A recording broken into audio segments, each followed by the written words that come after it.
জনগণের রায় যদি আপনারা না মানেন তাহলে এই সরকারকে আমরা সেদিন থেকেই অবৈধ সরকার বলা শুরু করবো।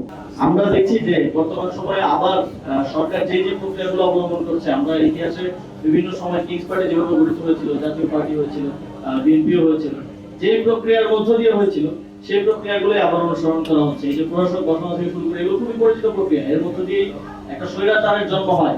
আমরা বিগত সময় আসলে ফ্যাসিবাদ দেখেছি, এখন আমরা আসলে স্বৈরাচারের সকল লক্ষণ আমরা দেখতে পাচ্ছি।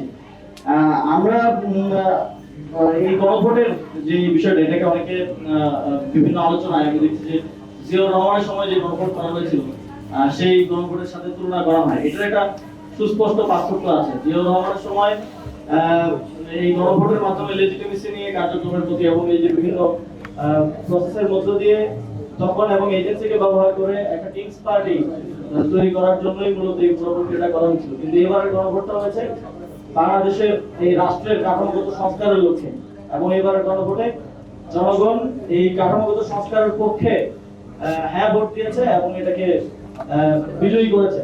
ফলে এই গণভোটের রায় যদি আপনারা না মানেন তাহলে এই সরকারকে আমরা সেদিন থেকেই অবৈধ সরকার বলা শুরু করবো, এবং আমরা এটার জন্য সময় নিব না। আপনারা যেমন এই যে আমাদের সকল অর্জন ধূলিসাৎ করে দেওয়ার জন্য সময় নিচ্ছেন না, আমরা কিন্তু সেটার জন্য সময় নিব না।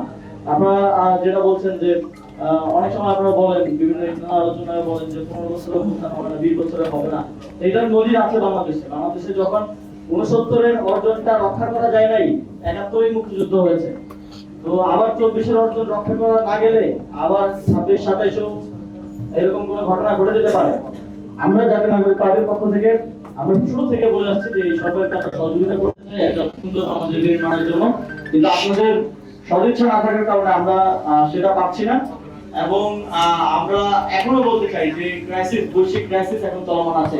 এই ক্রাইসিস মোকাবেলার ক্ষেত্রে এবং একটা সুন্দর বাংলাদেশ গড়ার জন্য আমরা সকল স্টেকহোল্ডাররা একসাথে মিলে কাজ করতে চাই। বিরোধী দলের বা বিরোধী জোটের কোনো চিন্তাই ছিল না এত দ্রুত সময়ের মধ্যে রাজপথে নামার। আমরা চিন্তা করছিলাম আবার সাংগঠনিক রাজনীতি গুছিয়ে এবং স্থানীয় সরকার নির্বাচনের দিকে ফোকাস করে সবাই কাজ করব।